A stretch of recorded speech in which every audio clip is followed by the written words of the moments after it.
There are many things you have to consider when lifting weights: rep schemes, amount of sets, amount of rest, the weight itself, and even the distance between you and that girl you try to avoid eye contact with through the mirror. With so many things to consider, there is still one possibly important factor that people tend to brush off: how fast should you be lifting? Conventional wisdom is to lift at a moderate tempo. Some say that speed doesn't matter much, and some say that slower is definitely better. There are a few reasons why people want to slow down reps. One of the goals is to increase the amount of time your muscles are under load. In the bodybuilding realm, this is known as time under tension. The belief around these circles is that increasing time under tension, aka TUT or TUT, has magical properties to improve growth. Mechanically, it might make sense since placing your fibers under longer tension should elicit greater fatigue, thus greater growth. Slower reps can also restrict blood flow through longer contraction times. Cutting off blood circulation increases metabolite buildup within the working muscle, creating 1, a bigger pump, and 2, the occlusion creates greater lactic acid buildup, which has been linked to muscle growth. Going even a bit further with this, the slow rep believers emphasizes the importance of slowing down specifically the lowering negative portion of an exercise. This touches base with more growth theories where this negative eccentric portion is responsible for greater muscle growth and even strength adaptations, one of which deals with eccentric contractions being responsible for the muscle tears during lifting. Know that sore feeling you get after your workout? Blame eccentric contraction for that one. You can also partly blame eccentrics for activating recovery-induced satellite cells, cells that are pivotal for growth. Eccentric contractions have also been linked to the release of phosphatidic acid, which have also been linked to, you guessed it, muscle growth.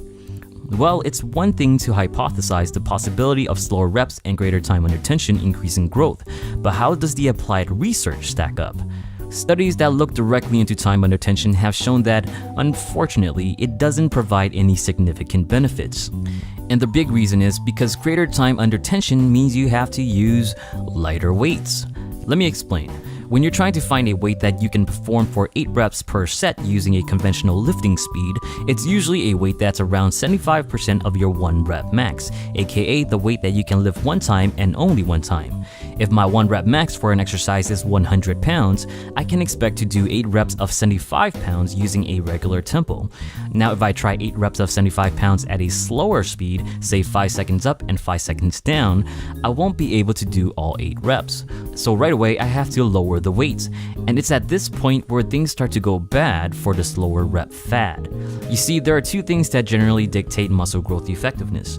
One is making sure that you take your sets and reps as close to muscular fatigue, aka failure, as possible. Studies have consistently shown the importance of volitional failure because failure means all muscle fibers are fully used.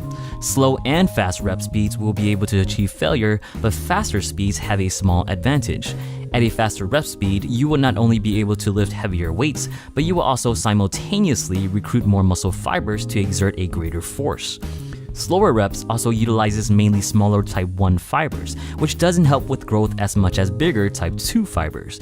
But even with that mentioned, reaching fatigue is the primary goal and is more important than the speed in which you get there. Along with reaching muscular fatigue, the other dictating factor is increasing total work volume.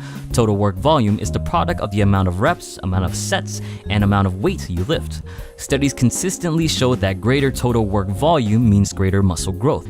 Looking back at our 8 rep example, if I lift 75 pounds for 3 sets of 8 reps, that's a work volume of 1800. Using a slower rep speed, I will probably drop down to 55 pounds for the same 3 sets and 8 reps, totaling at a work volume of 1320 or 27% less volume than using normal rep speeds.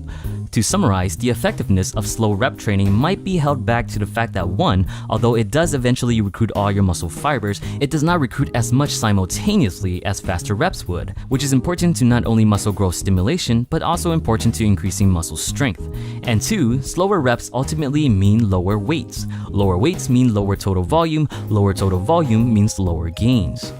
But it doesn't mean slower reps are at all useless.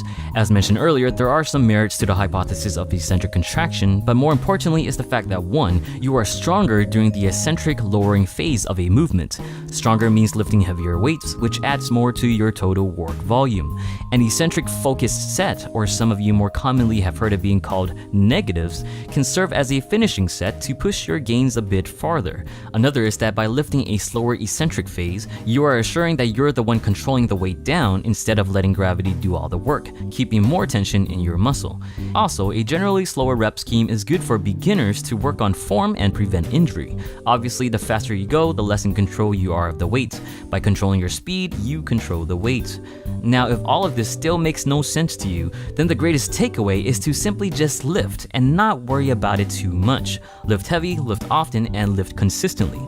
If lifting faster or slower works for you, then as boring as this answer may be, just stick with the speed you are used to.